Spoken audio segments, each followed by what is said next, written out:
Welcome back, everyone. You're watching Journalist Hangout on Sunday, and I have been hanging out with Babajide Kolade Otitoju and Suko James. Gentlemen, let's move on with other matters. The Nigerian Air Force has come of age as an elite military arm, having evolved significantly since it was established on the 18th of April, 1964. The Nigerian Air Force is now set to become one of the largest on the continent as it prepares to celebrate its 60th anniversary. TVC News SIFON ESSIEN outlines the key milestones in its development and goal to become the third largest air force in Africa in the next 2 years. Let's share the story with you.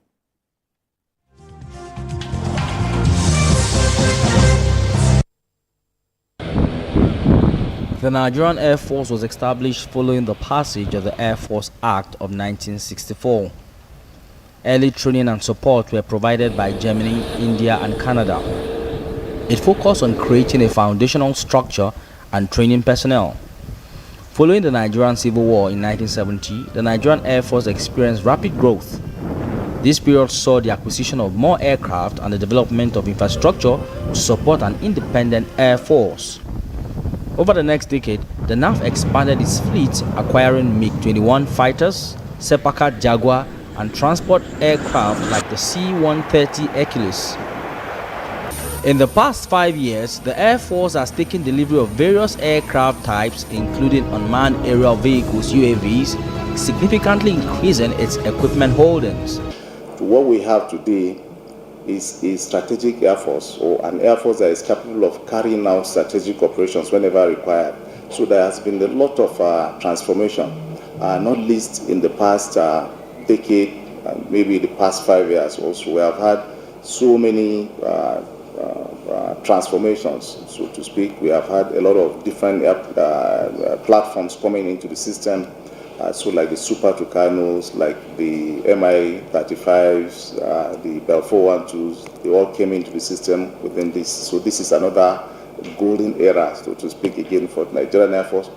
And as of today, well, in the past 8 months, we have also had about 8 brand new airplanes, 3 different types, but 8 in total, coming into the inventory of the Nigerian Air Force.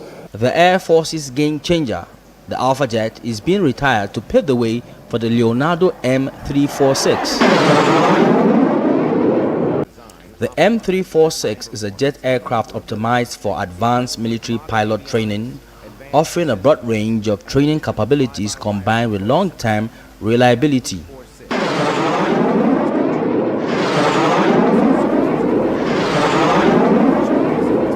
So now the airplanes are old, they're getting tired, and then we can't get space for them, we can't get armaments for them. So they need to retire. And that was why we had to look for a suitable replacement. And this is why this next airplane came. It's the M346. It's from Italy, and the federal government procured 24 of them for the Nigerian Air Force. It's also firmed up, and they are also supposed to start arriving in the country before the end of this year. It's a large number because it's used for both training, it's a transition trainer for, for fighter pilots. Then it's also used for light attack. So it's 2 roles. We use it operationally also for training. So that's why we have, 2 squadrons of it. So if you look at it with all these acquisitions and manpower and training, I think we have had a very formidable, successful time in the past 1 year. The service operates in collaboration with other arms of the military, especially in joint operations in the wake of evolving security challenges. And all the service chiefs and the CDS, the same battalion, so we know ourselves very well. It's not, supposed to be it's just a bonus that we have that understanding and close relationship, and then it helps us. But even looking at it, operationally, that is the only way to go. Any service, that wants to succeed operationally has to collaborate, has to synergize with other services. And I think you are seeing that, we have been seeing that for the past 1 year, that there has not been any lapses or gaps that have resulted in the conduct of our operation due to lack of synergy or lack of collaboration between the services. So So I think that's the way to go. That's what we're doing, and we hope that we'll just continue to strengthen and cement and refine, our means of collaboration and cooperation going forward.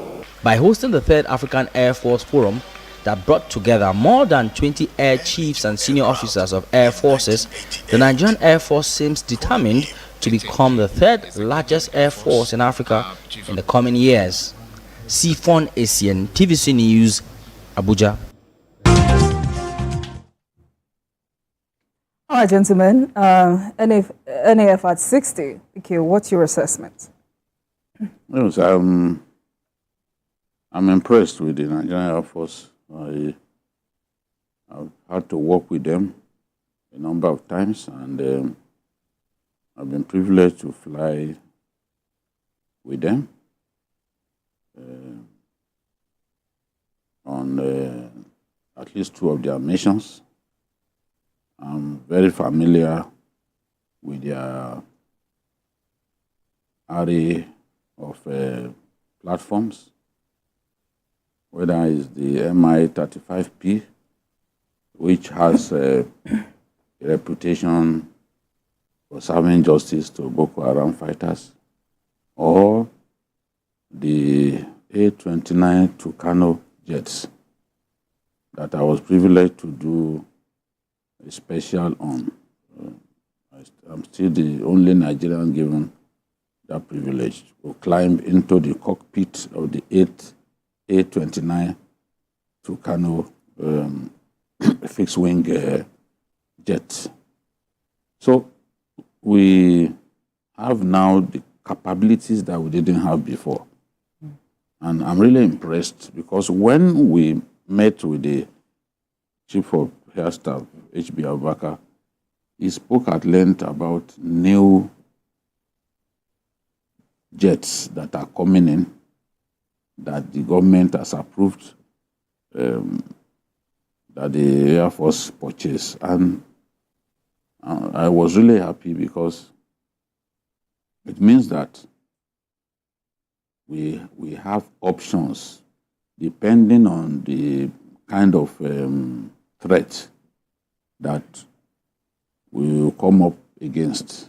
The Air Force is more than capable to deal with those threats.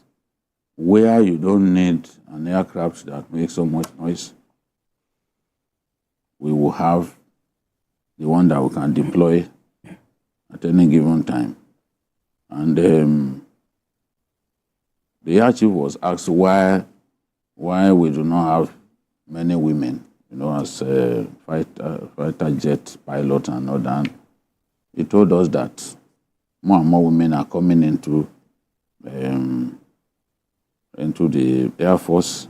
Some of them trained as pilots, some of them trained as instructors, So I think the Air Force is in a good place, but they can only become the third best in Africa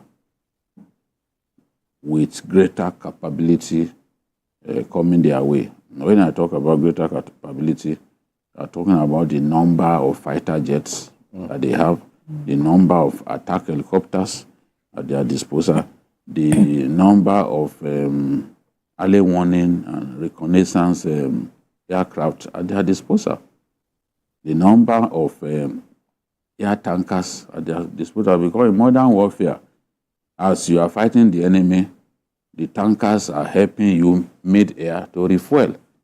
I'm not going to wait until you almost exhaust your fuel in battle. If the battle needs to rage on at high altitude, an air tanker would automatically supply fuel to the fighter jet. I've seen the Americans do that so well, especially during the Gulf War, and you won't even feel that there is a lull or there is a break. So we need more capabilities. We need to buy more weapons. I've spoken to at least 2 former Chief of Air Staff who told me, we don't need the kind of threat that we have now. Means that we do not need fighter jets that you can use for dogfights. That's air-to-air combat and all that, in which airplanes fight against one another. The kind of threats that we have now does not require that. I'm talking about planes like F-16, F-16, F-15, F-14 Tomcat.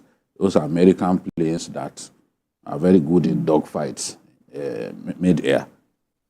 Yes, Boko Haram does not pose that kind of threat, but in future, anything can happen. We never expected the kind of threat that Boko Haram has now constituted.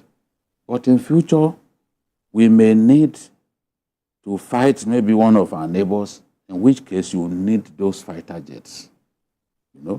So I don't see why we should not invest in some of them. And it was a good thing to hear from the Chief of Air Staff when we interviewed them about the Alpha Jet.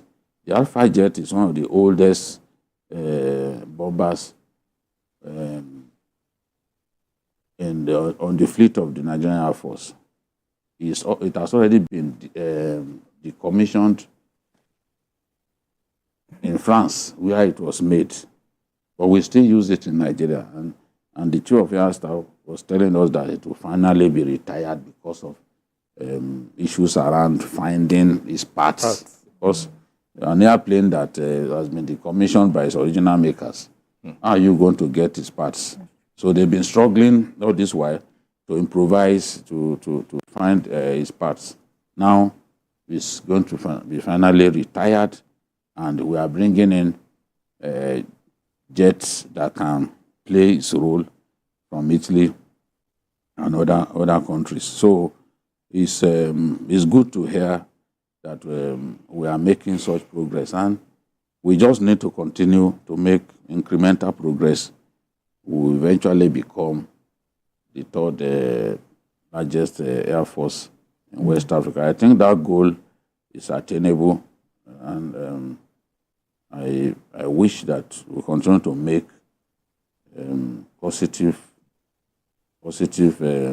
gains through the Air Force. All right, Asuko. NAF at 60, how do you evaluate the Nigerian Air Force when it comes to operations?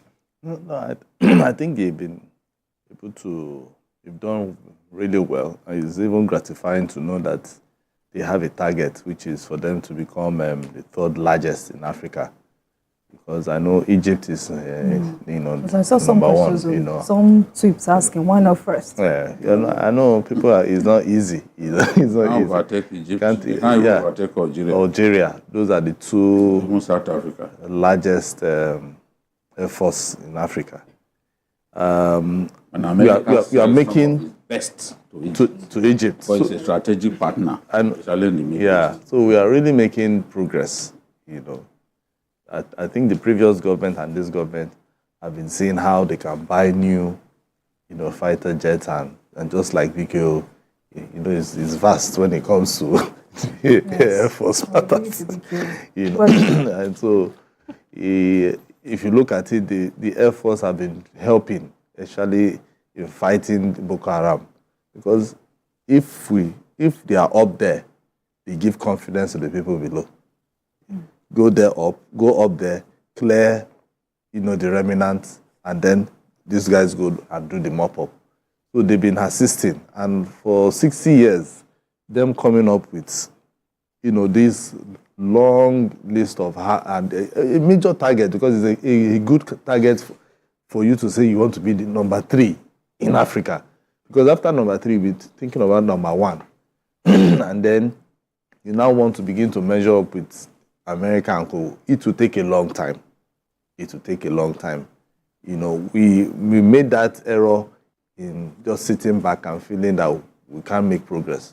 But I think we now have a Chief of Air Staff who feels that we can make much more progress if we are able to, go further. But the key thing is funding. If they have enough funds, they will be able to, hit their targets. They just started. Okay, so do you think that was what Air Marshal Hassan Abubakar said when he said we're actually making progress just for some few things that prevented the impact of our successes from being seen and built by the country. Yeah, the major one is even funding. Because if they have enough funds, they will be able to get the equipment, the fighter jets, the planes that they need, okay, for them to be able to function well. It's not just about just getting anything. It's about getting the ones that you know that in 10, 20 years' time, it will still be functional. Just like BQ just said, after jet is no more, relevant, in quotes, because we can't get the parts. So they have to look for, jets or fighter jets that in 20, 30 years' time, this should still be relevant for us to be able to use, either within, internally, or externally, So I think this government should just give them the funds. And they should also start thinking about technology. I know we have drones now, I saw one drone, being flown there now. So it means that we are really going places. And so when it comes to synergy with other sister agencies, do you think NAF is on top of its game? Well, yes. From this administration, I've seen that synergy. I've really seen the synergy. We've not had that altercation that we experienced way back, whereby this one will just walk this way and around. So that cross purpose is not there in this particular one. You can see that the Chief of Defense Staff is really putting them together. They said they were products of the same battalion. They were in NDA together, and they were at some point in the same battalion, all the service chiefs. So it's not like what we had in the past when the Chief of Air Staff and the Chief of Army Staff were not seeing eye to eye. They were not even praying in the same mosque. So, and that feeling, that lack of synergy was beginning to show in the operations conducted by the armed forces.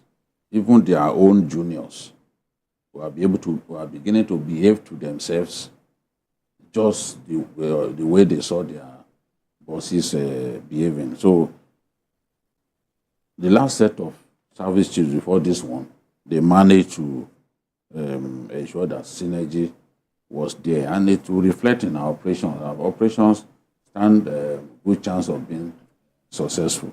So in this case, too, that synergy is there. The Chief of Defense Staff is bringing everyone together. They are doing joint operations. So without synergy, the chances of success is remote, because the Air Force needs to be available to provide close support.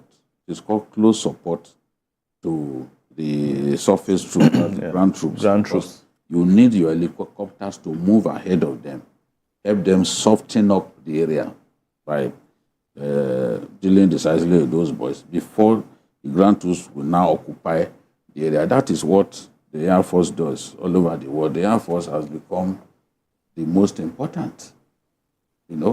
America dealt decisively with Iraq, sending in the Air Force. The Air Force, for about 2 months, just bombing. By the time they were ready for a grand offensive, the enemy was not in position to fight back. So modern warfare now relies heavily on the Air Force. It's expensive to keep an Air Force flying consistently, doing sorties, because those bombs cost a lot of money. But to win a war, you must get the Air Force involved consistently. And I'm happy that this is a golden era for the Nigerian Air Force. They have new platforms coming in, and young people. In the past, if you are not a wing commander, you won't even be able to fly some of those jets. But these days, we have 27-year-olds, 26-year-olds. Look at that girl, the helicopter pilot that died in Kaduna. She was involved in bombing and taking care of those bandits. So it's a new era. We are seeing young boys doing the job that generals in the Air Force used to do. So we cannot deny that progress has been made, but we want to see even more. More progress. We need the government to support them this is an alpha jet. You know, we need the government to support them a lot more. You know, and I'm sure the sky So it's starting. is target, not even the limit Yeah. of our Air Force. All right, gentlemen, let's move on to political party matters.